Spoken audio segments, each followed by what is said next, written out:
Hi అండి. Welcome to Ravli's kitchen. ముందుగా అందరికీ దుర్గా నవరాత్రుల శుభాకాంక్షలు. మనం ఇవాళ అమ్మవారికి చాలా ప్రీతికరమైన, ఇష్టమైన నైవేద్యాలని చాలా సింపుల్‌గా, చాలా త్వరగా ఎలా ప్రిపేర్ చేసుకోవాలో చూద్దాము. మన ఫస్ట్ రెసిపీ వచ్చేసి గోధుమ రవ్వతోటి స్వీట్ ఎలా ప్రిపేర్ చేసుకోవాలో చూద్దాము. ముందుగా స్టవ్ పైన ఒక గిన్నె పెట్టేసుకొని అందులో నెయ్యి 1 టేబుల్ స్పూన్ వరకు వేసుకోండి. నెయ్యి బాగా కరిగాక అందులోకి మనము ఇది దొడ్డు రవ్వ అని అంటారు, అలానే గోధుమ రవ్వ అని కూడా అంటారండి. ఈ రవ్వను వేసేసుకొని మంచిగా వేయించుకుందాము. మీడియం ఫ్లేమ్లో పెట్టుకొని, హై ఫ్లేమ్లో పెట్టుకోకండి, మాడిపోతుంది. మీడియం ఫ్లేమ్లో కానీ లో ఫ్లేమ్లో కానీ పెట్టుకొని మంచిగా వేయించుకోండి. అది మనకి వైట్ కలర్లో మారిపోతుందండి గోధుమ రవ్వ అనేది. చూడండి, వైట్ కలర్లోకి మారిపోయి మంచి వాసన వస్తూ ఉంటుంది. అప్పుడు అందులోకి ఒక 2 కప్పుల వరకు వాటర్ని పోసుకోండి. మనకు 1 కప్పు గోధుమ రవ్వకి 2 కప్పుల వరకు వాటర్ పడతాయండి. 2 కప్పుల వాటర్ని పోసుకొని మంచిగా కలిపేసుకోండి ఒకసారి. ఇప్పుడు దీనిపైన మూత పెట్టేసుకొని ఒక 5 నిమిషాల పాటు మీడియం ఫ్లేమ్లో ఉడికించుకోండి. చూడండి, మనకి మంచిగా నీరంతా ఇంకిపోయి గోధుమ రవ్వ అనేది కూడా మంచిగా ఉడికిపోయిందండి. చూడండి, మొత్తం వాటర్ అనేది మొత్తం ఇంకిపోయి గోధుమ రవ్వ అనేది కూడా మంచిగా ఉడికిపోయింది. మీరు ఒకసారి ఇలా చేతితో నలిపి చూస్తే తెలుస్తుందండి గోధుమ రవ్వ అనేది మంచిగా ఉడికిపోయింది. ఇప్పుడు అందులోకి మనము ఇది బెల్లము, 1 కప్పు బెల్లం వేసుకున్నాము. 1 కప్పు గోధుమ రవ్వకి 1 కప్పు బెల్లం వేసుకున్నాము. బెల్లంని వేసుకొని మంచిగా కలుపుకోండి. మొత్తం మంచిగా కలిసి బెల్లం అంతా కరిగేలా కలుపుకోండి. మీరు కావాలనుకుంటే కొన్ని వాటర్ పోసుకోవచ్చండి. ఒక పావు గ్లాసు అలా వాటర్ని పోసుకొని బెల్లం అంతా కరిగే వరకు మంచిగా ఉంచుకోండి. చూడండి, బెల్లం అంతా మంచిగా కరిగిపోతుంది. చూడండి, బెల్లం అంతా మంచిగా కరిగిపోయింది. ఇప్పుడు అందులోకి ఇలాచీ పొడి వేసుకుందాము. ఒక 1/2 టేబుల్ స్పూన్ వరకు అలా ఇలాచీ పొడి వేసుకొని మంచిగా కలుపుకుందాము. అంతేనండి, ఆల్మోస్ట్ మన గోధుమ రవ్వ స్వీట్ అనేది రెడీ అయిపోయింది. దీన్ని లాప్సీ అని కూడా పిలుస్తారు నార్త్ ఇండియన్స్ అయితే. ఇప్పుడు అందులోకి ఒక 2 టేబుల్ స్పూన్ల వరకు నెయ్యిని వేసుకుందాము. మీరు ఎంతన్నా నెయ్యి వేసుకోవచ్చు అండి. ఒక 3-4 టేబుల్ స్పూన్లు అయినా వేసుకోవచ్చు. మనకి నెయ్యి వేసుకోవడం వల్ల ఏంటంటే ఇంకా కమ్మదనం అనేది పెరుగుతుంది. 2 టేబుల్ స్పూన్లు అయితే సరిపోతుంది కొలతలకైతే. చూడండి, ఏం అంటుకోకుండా మంచిగా వచ్చేస్తుంది. నెయ్యి వేయడం వల్ల మనకి స్టిక్కీగా ఏమి ఉండదండి, మంచిగా ఉంటుంది. ఇప్పుడు అందులోకి డ్రై ఫ్రూట్స్ని కూడా వేసుకోండి. డ్రై ఫ్రూట్స్ని కూడా వేసుకొని ఒకసారి మంచిగా కలుపుకోండి. అంతేనండి, మన గోధుమ రవ్వ స్వీట్ అనేది రెడీ అయిపోయింది. ఇప్పుడు దీన్ని ఒక సర్వింగ్ బౌల్లోకి తీసేసుకుందాము. మనకు చల్లారాక ఇంకా పొడి పొడిగా మంచిగా అవుతుందండి. మనకి ఇది నోట్లో వేసుకోగానే కరిగిపోతుందండి ఈ స్వీట్ అనేది. ఇది సూర్యభగవానికి కూడా చాలా ఇష్టమైన మరియు ప్రీతికరమైన నైవేద్యము. మీరు ఒకసారి చేసి చూడండి. ఇందులో షుగర్ వాడకుండా బెల్లంని ఉపయోగించి చాలా టేస్టీగా, హెల్తీగా చేసి చూపించాను మీకోసము. టెంపుల్ స్టైల్లో పులిహోర ఎలా ప్రిపేర్ చేసుకోవాలో చూద్దాము. మన గుళ్ళో పులిహోర చాలా కమ్మగా ఉంటుంది కదండి. అది మనం ఇంట్లోనే చాలా ఈజీగా ఎలా ప్రిపేర్ చేసుకోవాలో చూద్దాము. ముందుగా ఒక బౌల్ తీసుకొని అందులో పెద్ద నిమ్మకాయ సైజ్ అంతా చింతపండుని నానబెట్టుకోవాలండి. దాంట్లోకి హాట్ వాటర్ని పోసుకోండి. మీకు హాట్ వాటర్ పోసుకోవడం వల్ల ఏమవుతుందంటే చింతపండు అనేది త్వరగా నానిపోతుంది. అందుకని హాట్ వాటర్ పోసుకోండి. దీన్ని 15 నిమిషాల పాటు నానబెట్టుకోండి. ఇప్పుడు స్టవ్ పైన నేను బియ్యం కడిగి పెట్టేసుకున్నాను. ఇదే కప్ తోటి 2 కప్పుల బియ్యం కడిగి నానబెట్టుకున్నాను 10 నిమిషాలు. ఇప్పుడు అందులో 1 టేబుల్ స్పూన్ వరకు ఆయిల్ వేసేసుకొని అన్నం వండుకున్నట్టు వండేసుకోండి. చూడండి, నేను వండుకున్నాను. ఇప్పుడు ఆ అన్నంని ఉమ్మగిల్లినాక వెంబటే ఒక వెడల్పాటి బేషన్లోకి కానీ గిన్నెలోకి కానీ ట్రాన్స్ఫర్ చేసేసుకోండి. ఎందుకంటే ముద్దగా అవ్వకుండా వెంబటే ట్రాన్స్ఫర్ చేసుకొని చల్లారబెట్టుకోండి దాన్ని. ఈ లోపల చల్లారే లోపల మనము చట్నీ ప్రిపేర్ చేసుకుందాము, చింతపండు చట్నీ. అందుకు ఒక గిన్నె పెట్టుకొని అందులో 2 టేబుల్ స్పూన్ల వరకు ఆయిల్ వేసుకోండి. అందులోనే ఒక 4 పచ్చిమిర్చి వేసుకొని ఒకసారి అలా కలిపేసుకోండి. ఆ పచ్చిమిర్చిని నేను మధ్యలో కట్ చేసుకున్నాను. మనం ఇందాక నానబెట్టుకున్నాం కదండి చింతపండు, దాని యొక్క గుజ్జు ఇది. చిక్కగా తీసుకోండి, మరీ పల్సగా తీసుకోకండి. ఆ గుజ్జుని అనేది చిక్కగా పిండుకోండి. అందులోనే ఒక 1/2 టేబుల్ స్పూన్ వరకు పసుపుని వేసుకోండి. అందులోనే రుచికి సరిపడా ఉప్పును కూడా వేసేసుకోండి. మీకు ఎంతైతే ఉప్పు కావాలనుకుంటున్నారో అంత చేసేసుకోండి. అందులోనే ఒక 1/2 టేబుల్ స్పూన్ అలా మనము బెల్లం వేసుకుందాము. బెల్లం వేసుకోవడం వల్ల ఏమవుతుందంటే మనకు కమ్మదనం వస్తుంది. అలా చింతపండు యొక్క పులుపుని కూడా తగ్గిస్తుందండి. మీకు ఈ చింతపండు చట్నీ చేసుకొని పెట్టుకున్నారంటే 1 నెల వరకైనా ఫ్రిడ్జ్లో పెట్టుకుంటే నిల్వ ఉంటుంది. మీరు ఇలా చేసుకొని 1 నెల రోజులు చింతపండు చట్నీ నిల్వ పెట్టుకోవచ్చు. ఇప్పుడు దాన్ని ఒక 10 నిమిషాల పాటు బాగా మగ్గనివ్వండి. అది అనేది దగ్గర పడాలండి. దాన్ని ఒక 10 నిమిషాల వరకు బాగా మగ్గనివ్వండి. అది 10 నిమిషాలు మగ్గేంత వరకు మనము పులిహోరలోకి మసాలాని ప్రిపేర్ చేసుకుందాము. అందులోకి ఒక ప్యాన్ పెట్టేసుకొని స్టవ్ పైన 1/2 టేబుల్ స్పూన్ వరకు అలా ఆవాల్ని వేసుకుందాము. అందులోనే ఒక 1/2 టేబుల్ స్పూన్ జీలకర్రని వేసుకుందాము. అందులో కొన్ని మెంతులు వేసుకుందాము, ఒక 10-15 అలా. అందులోనే ఒక 1/2 టేబుల్ స్పూన్ ధనియాలు వేసుకుందాము. అందులోనే ఒక 1/4 టేబుల్ స్పూన్ మిరియాలు ఉంటాయి కదండి, మిరియాలు వేసుకుందాము. ఇప్పుడు వీటన్నిటిని దూరగా వేయించుకోండి. అవి దూరగా వేగి మంచి వాసన వచ్చేలాగా వేయించేసుకోండి. ఈ మసాలాలేనండి మెయిన్ ఇంగ్రీడియంట్. ఇందులో ఒక టేబుల్ స్పూన్ వరకు నువ్వులను కూడా వేసుకోండి. నువ్వులను కూడా బాగా వేయించండి. మనకు ఫస్ట్ నువ్వులు వేసుకుంటే ఏమవుతుందంటే మాడిపోతాయండి. అందుకని లాస్ట్లో నువ్వులు వేసి వేయించేసుకోండి. వీటన్నిటిని మెత్తటి పౌడర్ లాగా పట్టేసుకోండి. చూడండి, ఈ లోపల మనది చింతపండు అనేది ఇలా దగ్గర పడాలండి. చట్నీ అనేది మీకు లూజ్గా ఉండే కదండి, చూడండి ఆయిల్ కూడా సపరేట్ అవుతూ ఉంటుంది. ఇలా దగ్గర పడిందంటే మనం ఈ చట్నీని ఒక ఎయిర్ టైట్ కంటైనర్లో స్టోర్ చేసేసుకోవచ్చు. ఇప్పుడు పోపు కోసము ఒక గిన్నె పెట్టుకొని అందులో 2 టేబుల్ స్పూన్ల వరకు ఆయిల్ వేసుకోండి.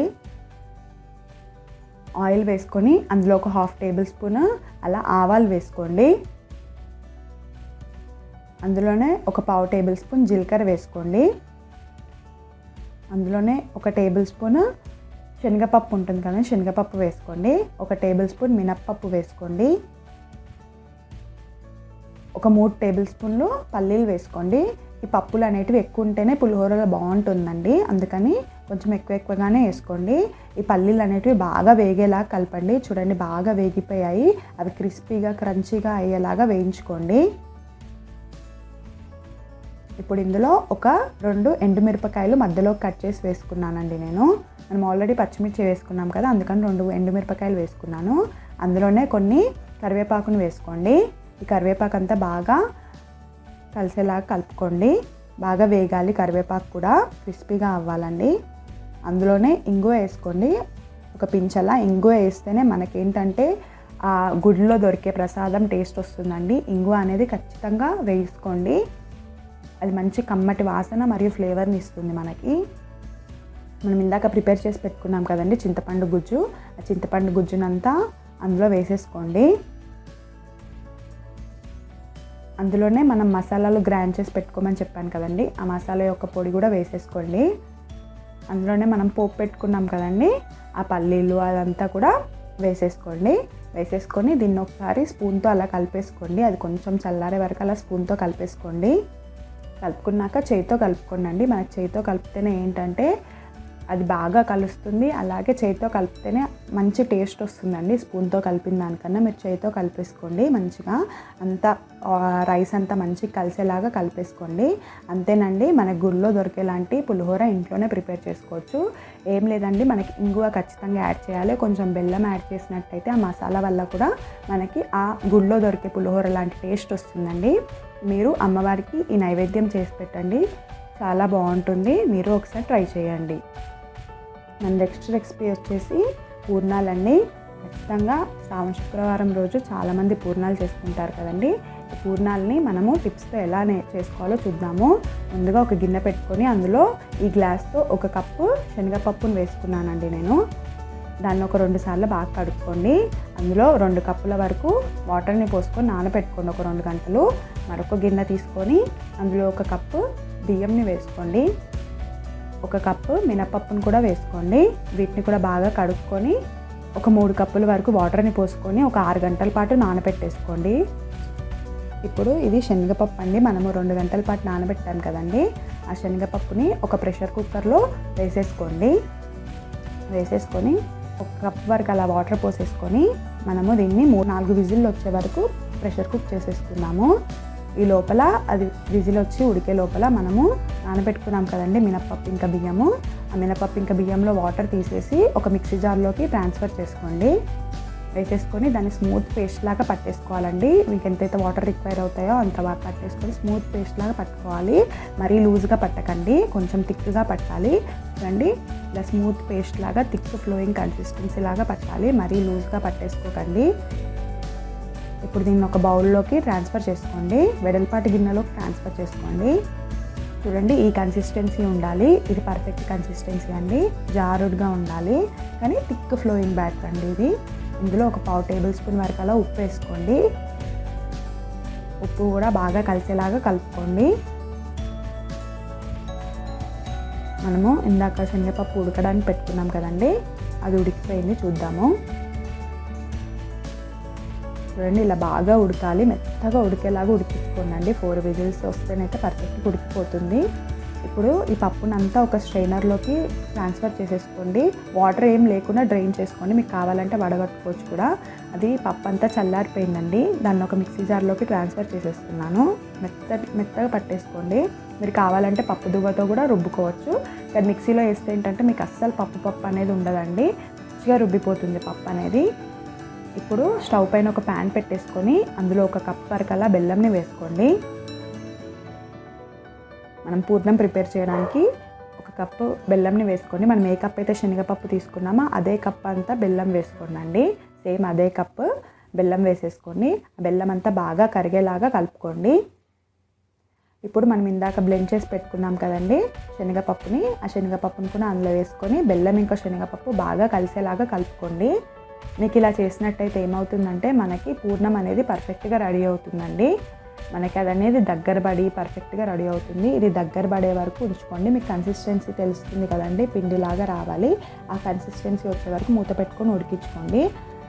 చూడండి, బాగా వచ్చేసింది. చూడండి, మనకి చల్లారితే ఇంకా కొంచెం గట్టి పడుతుందండి. ఇది ఇప్పటికైతే సరిపోతుంది. ఇది పర్ఫెక్ట్ కన్సిస్టెన్సీ. ఇందులో ఒక 1/2 టేబుల్ స్పూన్ వరకు అలా ఇలాచీ పౌడర్ వేసుకొని మరలా ఒకసారి కలుపుకుందాము. ఇప్పుడు దీని అంతటిని ఏదన్నా ప్లేట్లోకి ట్రాన్స్ఫర్ చేసుకొని చల్లారి పెట్టుకోండి కంప్లీట్గా. చూడండి, నేను ఒక ప్లేట్లోకి ట్రాన్స్ఫర్ చేసుకొని చల్లారి పెట్టుకున్నాను. ఇప్పుడు పూర్ణం కోసము మనము ఒక బాల్ సైజు ఇలా బాల్ లాగా చేసేసుకొని మనం ఇందాక మినప్పప్పుది మిక్చర్ ఉంది కదండి, అందులో బాగా డిప్ చేసుకోవాలి. మొత్తం అన్ని సైడ్లు కోట్ అయ్యేలాగా డిప్ చేసుకోండి. ఉంచుకొని మీకు ఏదైతే ఎక్సెస్ ఏదైతే అనిపిస్తుందో ఆ పిండిని ఇలా తీసేసేయండి. ఇది వేడి నూనె అండి, కాగాకనే వేసుకోండి. మీరు నూనె కాగకముందే వేసుకుంటే విచ్చుకపోతాయి పూర్ణాలు అనేటివి. నూనె కాగాకనే వేసుకోండి.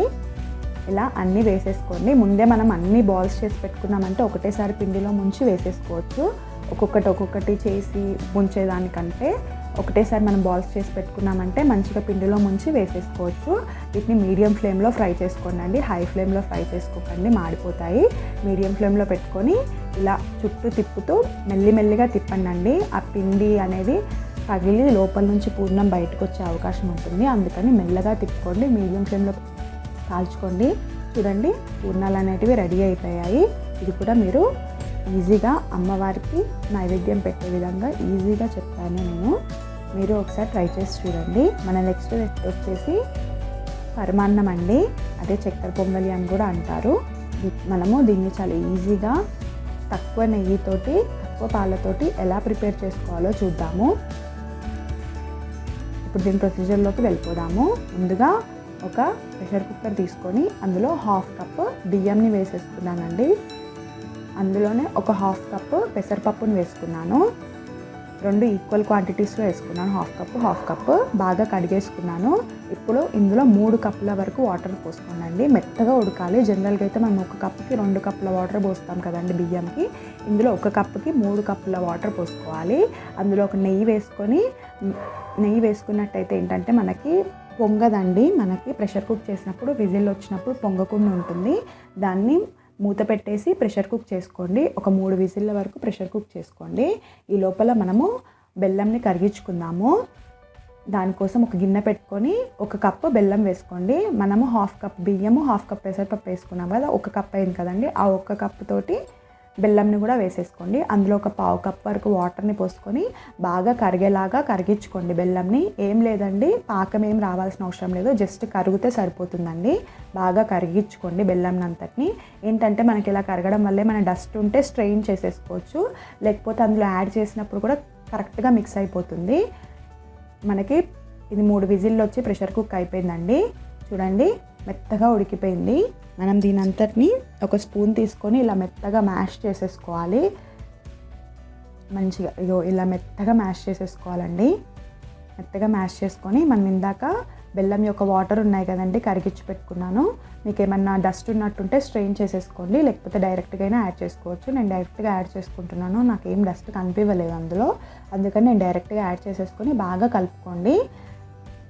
ఆ అన్నం ఇంకా బెల్లం వాటర్ అనేటివి బాగా కలిసేలాగా బాగా కలుపుకోండి. ఫ్లేమ్ మీడియం ఫ్లేమ్లో పెట్టేసుకొని బాగా కలుపుకోండి. నేను ఫ్లేమ్ ఏం ఆఫ్ చేయలేదు, ఆన్ చేసే పెట్టాను. ఇప్పుడు ఒక 3/4 కప్ వరకు అలా పాలు పోసేసుకోండి. పాలు పోసుకొని కలుపుకోండి. చూడండి మంచిగా ఫ్లోయింగ్ కన్సిస్టెన్సీ లాగా ఉంది కదండి. పాలు పోసాక ఒక 2 నిమిషాల పాటు మీడియం ఫ్లేమ్లో పెట్టుకొని ఉడికించుకోండి. వేడి పాలు పోసానండి, గుర్తుపెట్టుకోండి. అందులోనే ఒక 1/2 టేబుల్ స్పూన్ వరకు ఇలాచీ పౌడర్ వేసుకున్నట్టయితే మన పరమాన్నం ఆల్మోస్ట్ రెడీ అయిపోయినట్టేనండి. చూడండి ఎంత ఫ్లోయింగ్ కన్సిస్టెన్సీ లాగా ఉందో. మీకు పాలు ఎక్కువ పట్టవు, ఇలా చేసుకుంటే నెయ్యి కూడా ఎక్కువ పట్టదండి.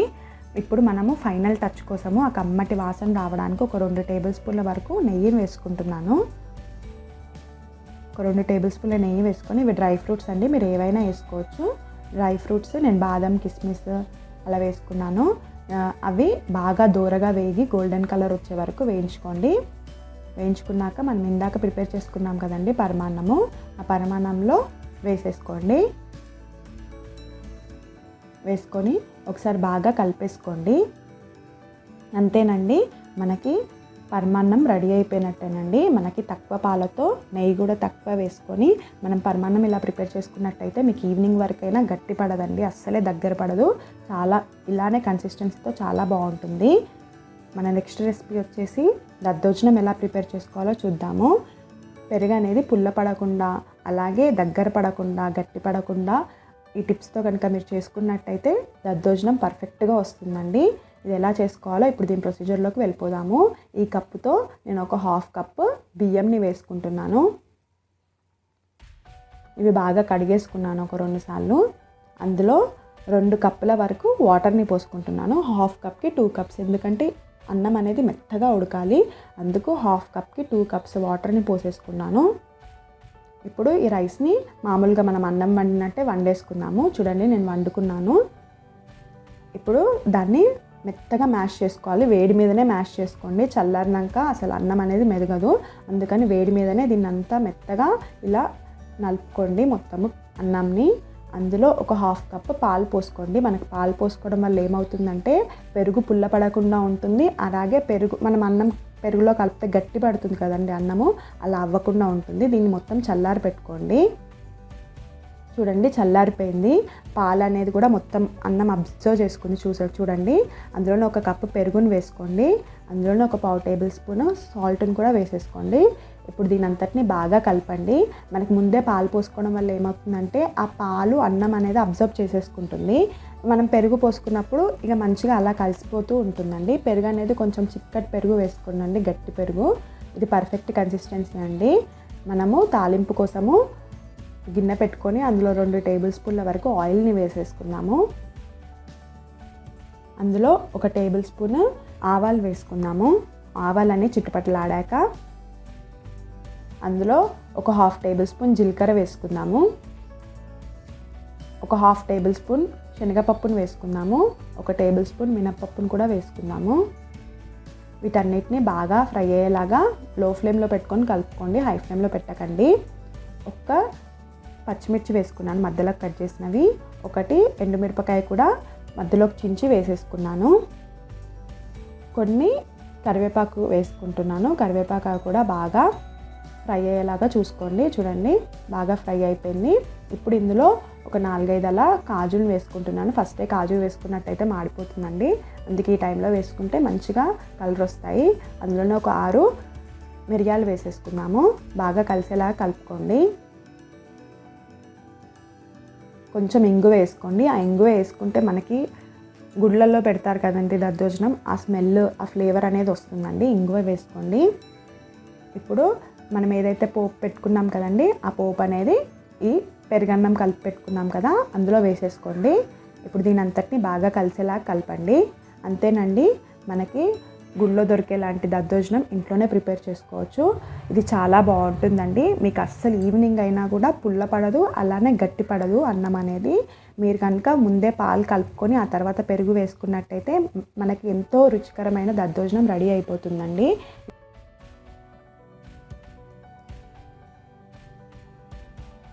మన నెక్స్ట్ రెసిపీ వచ్చేసి గోధుమ పిండితో హల్వా ఎలా ప్రిపేర్ చేసుకోవాలో చూద్దాము. ముందుగా స్టవ్ పైన ఒక గిన్నె పెట్టుకోండి. ఏదైనా మందపాటి గిన్నె పెట్టేసుకోండి. అందులో 1 కప్ వరకు నెయ్యిని వేసుకోండి. మందం గిన్నె పెట్టుకున్నట్టయితే మీకు అడగంటకుండా ఉంటుందండి. అందుకని మందపాటి గిన్నె ఏదైనా ఉంటే పెట్టేసుకోండి. అదే కప్పుతోటి 1 కప్పు గోధుమ పిండిని వేసుకోండి. మీరు ఏ కప్ అయితే నెయ్యిని మెజర్ చేసుకుంటారో అదే కప్పుతోటి గోధుమ పిండి, బెల్లంని కూడా వేసుకోండి అదే కప్పుతోటి. చూడండి, ఇలా కలుపుతూనే ఉండండి. లో ఫ్లేమ్లో పెట్టుకొని కలపండి, హై ఫ్లేమ్లో పెట్టకండి, మాడిపోతుంది. మనకేమి ఉండలు కట్టకుండా ఇలా కలుపుతూనే ఉండండి కంటిన్యూస్గా. అడగంటకుండా కూడా ఉంటుంది మనకి, అందుకని కలుపుతూనే ఉండండి. మనము ఇలా కలుపుకోవడం వల్ల, నెయ్యిలో వేసుకొని కలుపుకోవడం వల్ల ఏంటంటే ఆ పిండి పిండి వాసన ఏదైతే ఉంటుందో అది పోతుందండి. మంచి ఫ్లేవర్ అనేది వస్తుంది మనకి. ఇలా కంటిన్యూస్గా కలుపుతూనే ఉండండి లో ఫ్లేమ్లో పెట్టుకొని. చూడండి, కొంచెం కొంచెంగా కలర్ చేంజ్ అవుతుంది కదండి. ఇప్పుడు మరొక స్టవ్ పైన ఒక గిన్నె పెట్టేసుకొని అందులో 1 కప్ వరకు బెల్లంని వేసుకోండి. మనం ఏ కప్ తోటి అయితే నెయ్యి వేసుకున్నామో అదే కప్ తోటి బెల్లంని కూడా వేసుకోండి. అందులోనే ఒక 3 కప్పులు నీళ్లు పోసేసుకోండి. ఇప్పుడు ఈ బెల్లం అంతా కరిగే వరకు బాగా కలుపుకోండి. బెల్లం అంతా కరగాలండి. కరిగి ఒకసారి బాయిలింగ్ అయ్యే వరకు ఉంచుకుంటే సరిపోతుందండి. మనకు ఒకసారి బెల్లం అంతా కరిగిపోయి ఇలా మసులుతుంది కదండి. ఇలా మసిలేటప్పుడు ఒక 2 నిమిషాలు ఉంచి స్టవ్ ఆఫ్ చేసుకుంటే సరిపోతుందండి మనకి. ఇప్పుడు స్టవ్ ఆఫ్ చేసుకొని దీన్ని పక్కన పెట్టేసుకుందాము. ఇందాక మనం గోధుమ పిండి కలుపుతున్నాం కదండి, దాన్ని కలుపుతూనే ఉండండి. అస్సలు కలపడం మాత్రం ఆపకండి. చూడండి, మంచి గోల్డెన్ కలర్లోకి వచ్చేసింది కదండి. మనకి మంచి వాసన కూడా వస్తుంది ఇలా గోల్డెన్ కలర్లోకి మారాక. ఇప్పుడు మనం ఇందాక ప్రిపేర్ చేసి పెట్టుకున్నాం కదండి బెల్లంది సిరప్, ఆ సిరప్ కొద్ది కొద్దిగా పోస్తూ ఇలా కలుపుతూనే ఉండండి కంటిన్యూస్గా. లో ఫ్లేమ్లో పెట్టుకొని పోసుకోండి, హై ఫ్లేమ్లో పెట్టుకొని పోసుకోకండి, చిల్లుతుంది మొత్తము. లో ఫ్లేమ్లో పెట్టుకొని ఇలా కొద్ది కొద్దిగా పోస్తూ ఉండండి. మీరు ఇలా కలుపుతూ ఉంటుంటే ఆ గోధుమ పిండి అనేది బెల్లం యొక్క సిరప్ని మొత్తం పీల్చుకుంటుందండి. బెల్లం యొక్క సిరప్ మొత్తం పీల్చుకునే వరకు కలుపుతూ ఉండండి. చూడండి, ఆ బెల్లం సిరప్ అనేది గోధుమ పిండి మొత్తం పీల్చేసుకుంది. ఇలా ఒక 5 నిమిషాల వరకు ఉడికించుకోండి. మీకు ఆ స్వీట్ అనేది, గోధుమ పిండి హల్వా అనేది ఇలా ప్యాన్ నుంచి విడిపోతూ ఉంటుందండి. మనకి బాగా కుక్ అయ్యాక మనకి ప్యాన్లో నుంచి ఇలా సపరేట్ అవుతూ ఉంటుంది. ఆ టైం వరకు కలుపుతూనే ఉండండి. అందులో ఒక 1/2 టేబుల్ స్పూన్ ఇలాచీ పొడి వేసుకోండి. ఆ ఇలాచీ పొడి బాగా కలిసేలాగా కలపండి. మీడియం ఫ్లేమ్లో పెట్టుకొని కలుపుతూనే ఉండండి. చూడండి, గోధుమ పిండి అనేది మనకి ఇలా ప్యాన్లో నుంచి సపరేట్ అవుతుంది. ఇలా సపరేట్ అవుతుందంటే ఆల్మోస్ట్ గోధుమ పిండి స్వీట్ రెడీ అయిపోయినట్టే మనకి. చూడండి, నెయ్యి కూడా మనకి ఇట్లా సైడ్స్కి విడిపోతూ ఉంటుంది. నెయ్యి అనేది మనకి తేలుతూ ఉంటుంది. ఈ టైంలో మనకి గోధుమ పిండి హల్వా అనేది రెడీ అయిపోయినట్టే. మనం స్టవ్ ఆఫ్ చేసేసుకుందాము. అంతేనండి, గోధుమ పిండి హల్వా రెడీ అయిపోయింది. చూడండి ఎంత ఈజీగా ప్రిపేర్ చేసుకోవచ్చో. ఇప్పుడు మనం దీన్ని సర్వింగ్ బౌల్లోకి ట్రాన్స్ఫర్ చేసేసుకుందాము. ఇది చాలా హెల్దీ మరియు టేస్టీ రెసిపీ అండి. మనం ఇందులో షుగర్ అసలు వాడలేదు, బెల్లంతోనే ఎలా చేయాలో చూపించాను మీకు. ఇప్పుడు దీన్ని బాదంతో గార్నిష్ చేసేసుకుంటున్నాను. అంతేనండి, మన గోధుమ పిండి హల్వా రెడీ అయిపోయినట్టే. మన నెక్స్ట్ రెసిపీ వచ్చేసి అటుకులతో పాయసం ఎలా ప్రిపేర్ చేసేయాలో చూద్దాము. ఇది చాలా సింపుల్గా, చాలా క్విక్గా, చాలా త్వరగా అయిపోతుందండి. ఇప్పుడు దీని ప్రొసీజర్లోకి వెళ్ళిపోదాము. ముందుగా స్టవ్ పైన ఒక గిన్నె పెట్టుకొని అందులో 1 టేబుల్ స్పూన్ వరకు నెయ్యిని వేసేసుకుందాము. నెయ్యి కరిగాక అందులోకి 1 కప్ వరకు అటుకుల్ని వేసుకోండి. దొడ్డ అటుకులు అండి ఇవి, సన్నటి అటుకులు కాదు, దొడ్డ అటుకులు వేసుకొని మంచిగా మీడియం ఫ్లేమ్లో రోస్ట్ చేసుకోండి, వేపుకోండి మంచిగా. మనకు అటుకులు అనేటివి ఆ నెయ్యిలో వేగి క్రిస్పీగా అవుతాయి, అలానే కొంచెం మనకి ఉబ్బినట్టు కనిపిస్తాయండి. మీరు గమనించుకోండి. చూడండి, ఇలా క్రిస్పీగా అవుతాయి, మీకు సౌండ్ వస్తూ ఉంటుంది మీరు కలుపుతుంటే. ఇవి మంచిగా వేగిపోయి క్రిస్పీగా అయ్యాయి. మీడియం ఫ్లేమ్లో పెట్టుకొని వేయించుకోండి. అందులోకి ఇప్పుడు పాలు 2.5 కప్పుల వరకు పోసుకోండి. 1 కప్ అటుకులకి 2.5 కప్పులు పాలు పోసుకోండి. మీకు ఏంటంటే గట్టి పడకుండా ఉంటుంది 2.5 కప్పులు పోసుకుంటే. 1 కప్ అటుకులకి 2.5 కప్ వరకు పాలు పోసుకోండి.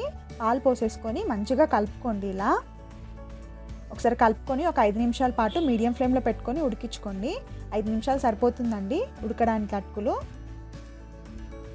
చూడండి ఆల్మోస్ట్ ఉడికిపోయాయి. మీరు ఒకసారి కలుపుకొని ఇలా తీసుకొని చూడండి, మీకు మంచిగా మెదిగినట్టు అనిపిస్తే అటుకులు ఉడికిపోయినట్టే.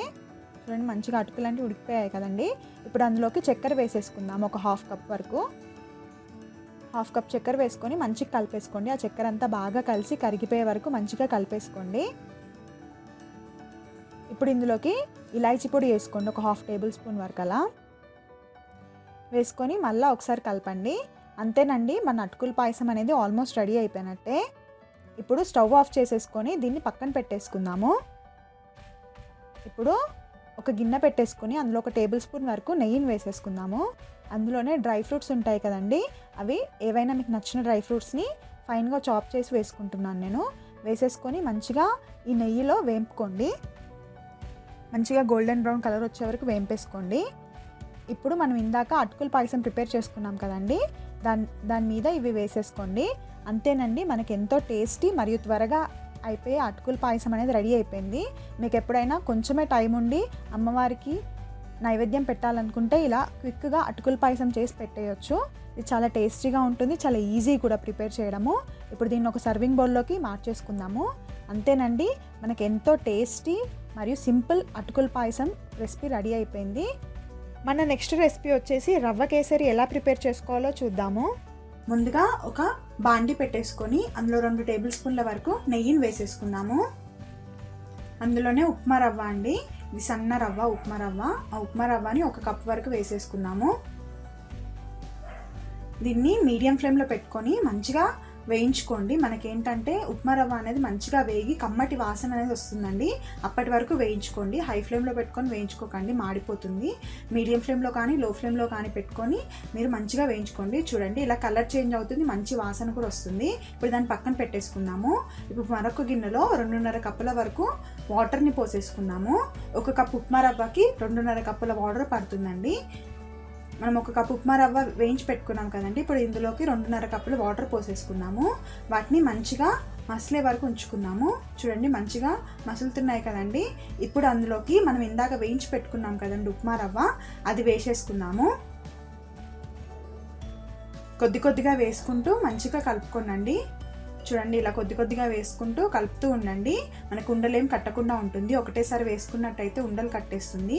సో కొద్దిగా వేస్తూ కలుపుతూ ఉన్నట్టయితే మీకు ఉండలేం కట్టకుండా మంచిగా వస్తుంది. చూడండి ఉండలేం కట్టకుండా మంచిగా వచ్చింది కదండి. ఇప్పుడు దీన్ని కొంచెం దగ్గర పడే వరకు ఉంచుకుందాము. చూడండి కొంచెం దగ్గర పడింది కదండి. ఇప్పుడు ఆ వాటర్ అన్ని అబ్జర్వ్ అయిపోయాయి కదా. ఇప్పుడు అందులోకి 1 కప్ వరకు చక్కెర వేసుకుందాము. 1 కప్ ఉప్మా రవ్వకి 1 కప్ చక్కెర పడుతుందండి. ఇప్పుడు ఆ చక్కెర అంతా బాగా కరిగేలాగా కలుపుకుందాము. చూడండి చక్కెర అంతా బాగా కరిగిపోయింది కదండి. ఇప్పుడు అందులోకి మనము కుంకుమ పువ్వు యొక్క వాటర్ పోసుకుందామండి. సాఫ్రాన్ వాటర్ అంటారు. కొంచెం కుంకుమ పువ్వు నేను కొంచెం వాటర్లో వేసి పెట్టుకున్నాను. ఇది ఆప్షనల్ అండి, మీ దగ్గర ఉంటే వేసుకోవచ్చు, లేకపోతే లేదు. ఇప్పుడు అందులోకి ఫైనల్గా మనం ఒక 1/2 టేబుల్ స్పూన్ వరకు అలా ఇలాచీ పొడిని వేసేసుకుందాము. వేసుకొని మంచిగా కలిపేసుకోండి. ఇప్పుడు అందులోకి ఒక 2 నుంచి 3 టేబుల్ స్పూన్ల వరకు నెయ్యి వేసుకోండి. నెయ్యి వేసుకొని ఒకసారి మళ్ళీ కలపండి. మీకు ఏంటంటే అది మంచిగా దగ్గరకు వచ్చేసి మనకి ప్యాన్ నుండి సపరేట్ అవుతూ ఉంటుందండి. నెయ్యి వేయడం వల్ల మంచి వాసన అలాగే మంచి రుచి కూడా వస్తుంది. చూడండి ఇలా సపరేట్ అవుతుంది కదండి. అంతేనండి, మన రవ్వ కేసరి అనేది కంప్లీట్గా రెడీ అయిపోయినట్టే. చూడండి ఇలా ప్యాన్ నుండి సపరేట్ అవుతుంది చూడండి. ఇప్పుడు ఇందులోకి మనము వేయించి పెట్టుకున్న డ్రై ఫ్రూట్స్ని వేసుకుందాము. మీకు ఏవైతే నచ్చుతాయో ఆ డ్రై ఫ్రూట్స్ని వేసేసుకోండి. వేయించి పెట్టుకున్న డ్రై ఫ్రూట్స్ అండి. అంతేనండి, మనకి ఎంతో టేస్టీ మరియు చాలా ఈజీ రవ్వ కేసరి అనేది రెడీ అయిపోయిందండి. ఈ కొలతలతో కనుక మీరు చేసుకున్నట్టయితే రవ్వ కేసరి నోట్లో వేసుకోగానే కరిగిపోతుందండి. ఇది మనకి ఫెస్టివల్స్కి చాలా ఎక్కువగా చేసుకుంటూ ఉంటాం మనము రవ్వ కేసరి. ఇంతటి ఈజీ రెసిపీని మీరు ఒకసారి ఇంట్లో ట్రై చేసి చూడండి. ఇవేనండి అమ్మవారికి చాలా ప్రీతికరమైన ఇష్టమైన నైవేద్యం రెసిపీస్. నేను ఈ రెసిపీస్ అన్నిటి యొక్క ఇంగ్రీడియంట్స్ని తెలుగులో డిస్క్రిప్షన్ బాక్స్లో ఇస్తున్నానండి, కావాలంటే చూసుకోవచ్చు. మా ఈ రెసిపీస్ కనుక మీకు నచ్చినట్లయితే లైక్ చేయడం, షేర్ చేయడం, అలాగే సబ్స్క్రైబ్ చేసుకోవడం మర్చిపోకండి. మేము వీడియో పెట్టగానే నోటిఫికేషన్ రావాలంటే పక్కన ఉన్న బెల్ ఐకాన్ని కూడా క్లిక్ చేయండి. Thanks for watching this video.